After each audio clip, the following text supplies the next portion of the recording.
നമസ്കാരം. Raf talk ഫുട്ബോളിലേക്ക് അവർക്കും സ്വാഗതം. Neymar the cruel paradox. Neymar ക്രൂരമായ വൈരുദ്ധ്യം. ക്രിസ്ത്യാനോ റൊണാൾഡോയുടെയും ലയണൽ മെസ്സിയുടെയും പിൻഗാമിയാകുമെന്ന് ലോകം ഒരു ഘട്ടത്തിൽ പറഞ്ഞ പ്ലെയർ, അവർ രണ്ടുപേരും കളി തുടരവേ വിരമിക്കുന്നൊരവസ്ഥ. ഇതിനെ ക്രൂരമായ വൈരുദ്ധ്യം എന്നല്ലാതെ മറ്റെന്തു വാക്കുകൊണ്ട് വിശദീകരിക്കാൻ പറ്റും? സ്പാനിഷ് മാധ്യമം മാർക്ക നെയ്മറുടെ കരിയറിലെ അപ്രതീക്ഷിതമായ ഈ പതനത്തെ വളരെ സമഗ്രമായിട്ട് അപഗ്രഥിക്കുന്നുണ്ട്. അത് ബ്രസീലിയൻ മാധ്യമം ഗ്ലോബോ ഒക്കെ വലിയ രൂപത്തിലെടുത്ത് അതിനെ ചിത്രീകരിക്കുന്നുണ്ട്, അവരുടേതായിട്ടുള്ള ഭാഷയിലേക്ക് മറിച്ച് ചിത്രീകരിക്കുന്നുമുണ്ട്. ഒരു യാഥാർത്ഥ്യമാണ്. അത് രണ്ട് കാര്യങ്ങളുണ്ട്. തൻ്റെ ലക്ഷ്യത്തിലേക്ക് എത്തിപ്പെടാൻ പറ്റാതെ പോയ നെയ്മർ ജൂനിയറുടെ കരഞ്ഞു കലങ്ങിയ കണ്ണും, മറുഭാഗത്ത് എത്രയൊക്കെ നേട്ടങ്ങളുണ്ടായിട്ടും കളി നിർത്താൻ തയ്യാറാവാതെ തങ്ങളുടെ കരിയറിനെ മാനേജ് ചെയ്ത് 39-41 വയസ്സ് വരെയൊക്കെ നീട്ടിക്കൊണ്ടുപോയി മറ്റ് ഫുട്ബോൾ ലോകത്ത് വളർന്നു വരുന്ന താരങ്ങൾക്കൊന്നും തങ്ങളെ ഔട്ട്പ്ലേ ചെയ്യാനുള്ള അവസരം കൊടുക്കാതെ കടന്നുപോയിക്കൊണ്ടിരിക്കുന്ന രണ്ട് ബീസ്റ്റുകൾ. യെസ്, വേൾഡ് കപ്പ് നേടി മെസ്സി. പക്ഷേ ക്രിസ്ത്യാനോക്ക് വേൾഡ് കപ്പ് ഇല്ലെങ്കിൽ പോലും 100 കളികൾക്കപ്പുറം അന്താരാഷ്ട്ര ഫുട്ബോളിൽ കളിച്ചിട്ട് വിസ്മയങ്ങൾ തീർത്തിട്ട് 1000 ഗോൾ എന്ന ലക്ഷ്യത്തിലേക്ക് കുതിച്ചു പാഞ്ഞുകൊണ്ടിരിക്കുന്ന ആ മനുഷ്യൻ നമ്മൾ വേൾഡ് കപ്പ് ഇല്ലെന്ന പേരിൽ മാത്രം താഴ്ത്തി കാണിക്കേണ്ടവനല്ലല്ലോ. നെയ്മർ ജൂനിയർ ഈ വേൾഡ് കപ്പിൽ വളരെ കുറഞ്ഞ സമയം മാത്രമേ കളിച്ചിട്ടുള്ളൂ. നോർവേക്കെതിരെയുള്ള കളിയിൽ അദ്ദേഹം പെനാൽറ്റി ഗോളാക്കി. കളി തോറ്റിട്ട് അദ്ദേഹം പറഞ്ഞ വാക്കുകളുണ്ട്: I tried, now it's over. I started here and I am ending here. MetLife സ്റ്റേഡിയത്തിലാണ് അദ്ദേഹത്തിൻ്റെ അന്താരാഷ്ട്ര കരിയർ ആരംഭിച്ചതും അവിടെ തന്നെ അവസാനിപ്പിക്കുന്നു എന്നും അദ്ദേഹം പറയുമ്പോൾ, മെസ്സിയുടെയും ക്രിസ്ത്യാനോയുടെയും പിൻഗാമിയാവാൻ വന്നവൻ അവർക്ക് മുമ്പേ വിട പറയുന്ന വല്ലാത്തൊരു പാരഡോക്സാണ് നമ്മളവിടെ കണ്ടത്. നമുക്ക് ഈ രണ്ട് ലെജൻഡുകൾ കളി തുടരുമ്പോഴാണ് goodbye. Cristiano officially goodbye പറഞ്ഞിട്ടില്ല. അദ്ദേഹം വിരമിക്കൽ ഇപ്പോൾ പറയുന്നില്ല എന്നാണ് പറഞ്ഞത്. മെസ്സി എന്തായാലും ഇനിയും വേൾഡ് കപ്പ് ഒരു തവണ കൂടി നേടാനുള്ള ലക്ഷ്യത്തിൽ മുന്നോട്ട് പോവുകയും ചെയ്യുന്നു. അതായത് നെയ്മർ ജൂനിയറെ സംബന്ധിച്ചിടത്തോളം ഈ സമീപകാലത്ത് ഇനഫ് ടാലൻറ്റ്, കാരിസ്മ, മീഡിയ പ്രസൻസ് ഇതെല്ലാം അദ്ദേഹത്തിന് ചുറ്റുമുണ്ടായിരുന്നു. 15 വർഷക്കാലം പോർച്ചുഗീസ് സൂപ്പർ താരം ക്രിസ്ത്യാനോയും അർജന്റീൻ സൂപ്പർ താരം ലയണൽ മെസ്സിയും അടക്കി ഭരിച്ചിരുന്ന ആ സിംഹാസനം അടുത്ത ഘട്ടത്തിൽ നെയ്മറിലേക്ക് എത്തുമെന്ന് ഫുട്ബോൾ ലോകം വിശ്വസിച്ചൊരു കാലമുണ്ടായിരുന്നു.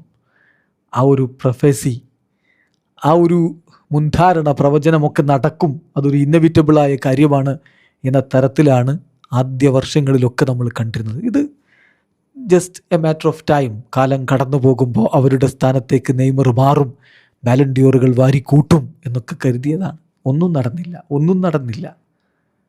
അന്ന് ആ കാലത്ത് അദ്ദേഹം അടുത്ത ബിഗ് തിങ് ആയി മാറുമെന്ന് കരുതിയ ഘട്ടത്തിൽ ചാമ്പ്യൻസ് ലീഗ് ബാഴ്സക്കൊപ്പം നേടുന്നു, ലയണൽ മെസ്സിക്കൊപ്പം ബാഴ്സലോണയിൽ മിന്നിക്കത്തുന്നു, ബ്രസീലിന് വളരെ യങ് ഏജിൽ തന്നെ വലിയ പ്രതീക്ഷകൾ കൊടുക്കുന്നു. അടുത്ത എറ നെയ്മറുടേതാണ് എന്നെല്ലാവരും വിചാരിച്ചു. ആ സംഭവം പിന്നീട് അത് ഉദ്ദേശിച്ച പോലെ മെറ്റീരിയലൈസ് ചെയ്യപ്പെട്ടില്ല. അതിന് പല കാരണങ്ങളുണ്ട്. അദ്ദേഹത്തിൻ്റെ കരിയറിൽ പ്രോമിസ് ചെയ്യപ്പെട്ട പോലെ ഒന്നും നടക്കാതിരിക്കാനുള്ള കാരണം ഒന്ന് ഇഞ്ചുറീസ് തന്നെയാണ്. ഏറ്റവും വലിയ തടസ്സമായിട്ട് മുന്നിൽ വന്ന ഇഞ്ചുറീസ് തന്നെയാണ്. പിന്നെ കരിയർ ചോയ്സുകൾ. ബാഴ്സ തന്നിലേക്ക് കൂടി ചാഞ്ഞു തുടങ്ങിയ ഘട്ടത്തിൽ അവിടെ നിന്ന് മാറി PSG പോയത് അദ്ദേഹത്തിൻ്റെ കരിയറിലൊരു പിന്നടത്തമാണ് എന്ന് അന്ന് തന്നെ റിവാൾഡോ പറഞ്ഞതാണ്. അത് തന്നെയായിരുന്നു യാഥാർത്ഥ്യവും, ഒരു പിന്നടത്തം. പിന്നെ ബ്രസീലിയൻ ടീമിനോടൊപ്പമുള്ള സെറ്റ് ബാക്കുകൾ, 2014 വേൾഡ് കപ്പിൽ പരിക്കേറ്റ് പുറത്തുപോയത്, 18 വേൾഡ് കപ്പിലൊന്നും നേടാൻ കഴിയാതെ പോയത്, 2022 വീണ്ടും പരിക്കിൻ്റെ ഇടയിൽ വേൾഡ് കപ്പ് കളിച്ചത്. അതുപോലെ ഗ്രാജ്വലി പരിക്കും പ്രശ്നങ്ങളും ഒക്കെ വന്നപ്പോൾ അദ്ദേഹത്തിൻ്റെ കൺസിസ്റ്റൻസി ഡിമിനിഷ് ചെയ്യപ്പെട്ടു.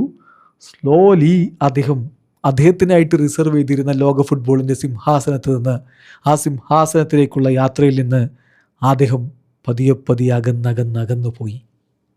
അതാണ് സംഭവിച്ചത്.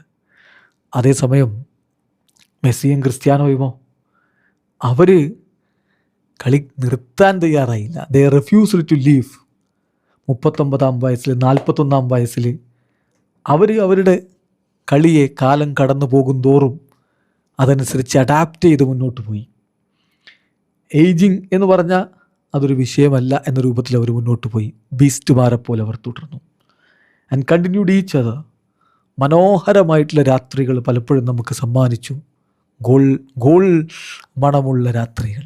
വാവ്! അങ്ങനെയുള്ള പ്രകടനങ്ങൾ കൊണ്ട് ഒരു എക്സ്പിറേഷൻ ഡേറ്റ് ഇല്ലാത്ത പോലെ അവർ മുന്നോട്ട് പോയിക്കൊണ്ടേയിരുന്നു. അവിടെയാണ് വലിയ കോൺട്രാഡിക്ഷൻ വരുന്നത്. നെയ്മറാണ് ഭാവി എന്ന് പറഞ്ഞു, പക്ഷേ ആ ഭാവി നേരത്തെ പടിയിറങ്ങുന്നു. അദ്ദേഹം മറികടക്കേണ്ടിയിരുന്ന ആ പാസ്റ്റ് എന്ന് പലരും പറഞ്ഞവർ ഇപ്പോഴും ഭാവിയിലേക്ക് മുന്നോട്ട് പോയിക്കൊണ്ടിരിക്കുന്നു. അപ്പോൾ ആ ഒരു റിയാലിറ്റിയോടെ ബാക്കി നിൽക്കുകയാണ്. തങ്ങളുടെ പിൻഗാമിയാകും എന്ന് പറഞ്ഞവനെ ഔട്ട്ലാസ്റ്റ് ചെയ്തു ഈ രണ്ട് മഹാരഥന്മാർ. ബ്രസീലിൻ്റെ കാര്യത്തിലോ അവർ പതിറ്റാണ്ടിലധികം കാലം അവർ പ്രതീക്ഷിച്ചു. തങ്ങൾ കാത്തിരുന്ന ആ കിരീടം, 2002 ശേഷമുള്ള കിരീടം നെയ്മറിലൂടെ നേടിയെടുക്കാൻ പറ്റുമെന്ന്. പക്ഷേ സെലക്കാവോക്കൊപ്പമുള്ള അദ്ദേഹത്തിൻ്റെ സ്റ്റോറി എന്തായിരുന്നു? വേദനയുടേതും കരച്ചിലിൻ്റേതും കണ്ണുനീരൊഴുക്കിയതിൻ്റെയും അൺഫിനിഷ്ഡ് പ്രൊജക്റ്റുകളുടേതും ഒക്കെയായിരുന്നു. പറയാൻ നമുക്ക് ബ്രസീലിന് വേണ്ടി ഏറ്റവും അധികം ഗോളടിച്ചത് അദ്ദേഹമാണെന്ന്. പക്ഷേ ഒരു വേൾഡ് കപ്പ് കിരീടം അതിലേക്ക് അദ്ദേഹത്തിന് എത്താൻ പറ്റിയില്ല. ഒരു ബാലൻഡിയോർ നേട്ടം അതിലേക്ക് അദ്ദേഹത്തിന് എത്താൻ പറ്റിയില്ല. അതുകൊണ്ടാണ് ആ ചോദ്യം വരുന്നത്. നെയ്മർ എന്ന പ്ലെയർ അദ്ദേഹത്തിൻ്റെ ലക്ഷ്യത്തിലേക്ക് എത്തിയില്ല.